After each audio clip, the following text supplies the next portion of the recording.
প্রিয় অষ্টম শ্রেণীর শিক্ষার্থীরা, আশা করি তোমরা সবাই ভালো আছো। আজকে ঠিক একই অধ্যায়েরই আমরা 6 নম্বর প্রবলেমটি সলভ করব। আমাদের সমস্যাটা হচ্ছে এমন যে দুইটি সমকেন্দ্রিক বৃত্তে, তোমাদের এখানে প্রশ্ন থাকতে পারে, স্যার সম জিনিসটা কি? সম মানে হচ্ছে হলো একই, অর্থাৎ এই জায়গায় দুইটি বৃত্তের কথা বলেছে, যে দুইটি বৃত্তের কেন্দ্র হবে আমাদের একই। তাহলে দুইটি সমকেন্দ্রিক বৃত্তের একটির এবি জ্যা, মানে দুইটি বৃত্তের মধ্যে একটা বৃত্তের এবি জ্যা অপর বৃত্তকে সি ও ডি বিন্দুতে কি করে আমাদের বলো দেখি ছেদ করে। যে ছেদ যদি করে থাকে তাহলে আমার প্রমাণ করে দেখাতে হবে এসি আর হলো বিডি কি আমাদের বলো দেখি সমান। এটা আমরা কি করব, প্রমাণ করে আমরা আজকে দেখাবো। তো আমি আবার বলতেছি, প্রশ্নটা আমি আবার বলে দিছি। বিষয়টা হচ্ছে এখানে দুইটি বৃত্তের কথা বলেছে, তবে সেই দুইটি বৃত্তের কেন্দ্র হবে আমাদের একই। তবে দুইটি বৃত্তের মধ্যে একটি বৃত্তের এবি জ্যা অপর বৃত্তটিকে সি ও ডি বিন্দুতে কি করেছে আমাদের বলো দেখি ছেদ করেছে। তাহলে আমার প্রমাণ করে দেখাতে হবে এসি আর বিডি হচ্ছে আমাদের সমান। তো আমরা যদি চিত্র দ্বারা যদি বুঝি, আমি চিত্রে সবাই একটু দেখি, এখানে আমি দুইটা বৃত্ত অঙ্কন করেছি। একটা বৃত্তের নাম হলো এ বি ই, মানে এই হলো একটা বৃত্ত। আরেকটি বৃত্ত আমি অঙ্কন করেছি, সেই বৃত্তের নাম হলো সি ডি এফ, এই হলো একটা বৃত্ত।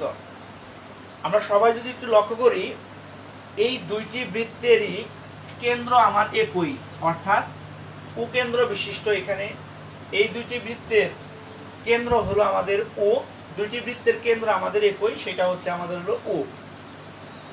তাহলে আমরা বিশেষ নির্বাচনের মধ্যে বলতে পারি, মনে করি সমকেন্দ্রিক, মানে একই কেন্দ্র বিশিষ্ট সমকেন্দ্রিক ও বিশিষ্ট এ বি ই বৃত্তের এবি জ্যা, এই এ বি ই বৃত্তের এবি জ্যা সি ডি এফ এই বৃত্তকে সি ও ডি বিন্দুতে কি করেছে বলো দেখি ছেদ করেছে। যদি ছেদ যদি করে থাকে তাহলে আমার প্রমাণ করে দেখাতে হবে এইটুকু আর এইটুকু কি আমাদের বলো দেখি সমান, অর্থাৎ এসি আর বিডি যে আমাদের পরস্পর সমান, এটা আমাদের প্রমাণ করে দেখাতে হবে। আমি আবার বলতেছি, আমরা ধরে নিয়েছি, মনে করি ও সমকেন্দ্রিক ও বিশিষ্ট এ বি ই বৃত্তের এবি জ্যা সি ডি এফ, মানে এই বৃত্তটিকে সি ও ডি বিন্দুতে কি করেছে বলো দেখি ছেদ করেছে। তাহলে ছেদ যদি করে থাকে তাহলে আমার প্রমাণ করতে হবে যে এসি ও বিডি কি আমাদের পরস্পর সমান, অর্থাৎ এ বি ই বৃত্তের এই এবি জ্যা সি ডি এফ বৃত্তকে কি করেছে আমাদের সি ও ডি বিন্দুতে কি করেছে ছেদ করেছে। আমাদের প্রমাণ করতে হবে যে এসি আর বিডি কি আমাদের বলে কি সমান। এটা আমরা এখন প্রমাণ করব। তো প্রমাণের সুবিধার্থে আমি এখন যে কাজটি করেছি, কেন্দ্র উ হতে এ বি বা সিডি এর উপর আমরা উপি কি করেছি লম্ব আমরা কি করেছি অঙ্কন করেছি। তাহলে আমি এটা লিখেছি অঙ্কন, কেন্দ্র উ হতে এ বি বা সিডি এর উপর উপি কি করি আমরা বলো দেখি লম্ব আমরা আঁকি। আমরা লম্ব কি করেছি অঙ্কন করেছি। এরপরে আমরা প্রমাণে চলে যাই। আমরা একটা মানে আমি প্রমাণে যদি বলি যে প্রমাণে কি কি বলেছি আমি, যে যেহেতু ও কেন্দ্র বিশিষ্ট এ বি ই, এই ও কেন্দ্র বিশিষ্ট এ বি ই বৃত্তের এবিটা ছিল ব্যাস ভিন্ন জ্যা, এবং সেই ব্যাস ভিন্ন জ্যার উপর উপিটা হলো কি আমাদের বলতে কি লম্ব।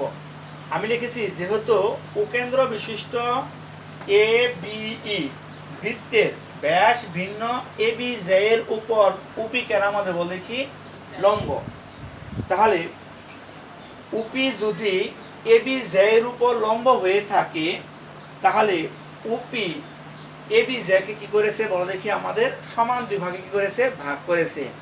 কারণ আমি তোমাদের একটি জ্যামিতি পড়াইছিলাম, বহুপদ পড়ানো হয়েছিল তোমাদের, সেই উপপাদ্যের মধ্যে বলা ছিল বৃত্তের কেন্দ্র থেকে ব্যাস ভিন্ন কোন জ্যায়ের উপর অঙ্কিত লম্ব ওই জ্যাকে কি করে সমান দুই ভাগে কি করে ভাগ করে।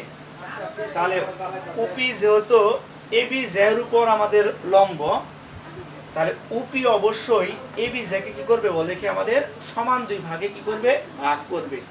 তাহলে উপি যদি এবি কে সমান দুই ভাগে ভাগ করে থাকে তাহলে অবশ্যই এপি আর বিপি কি হবে আমাদের বলে কি সমান হবে।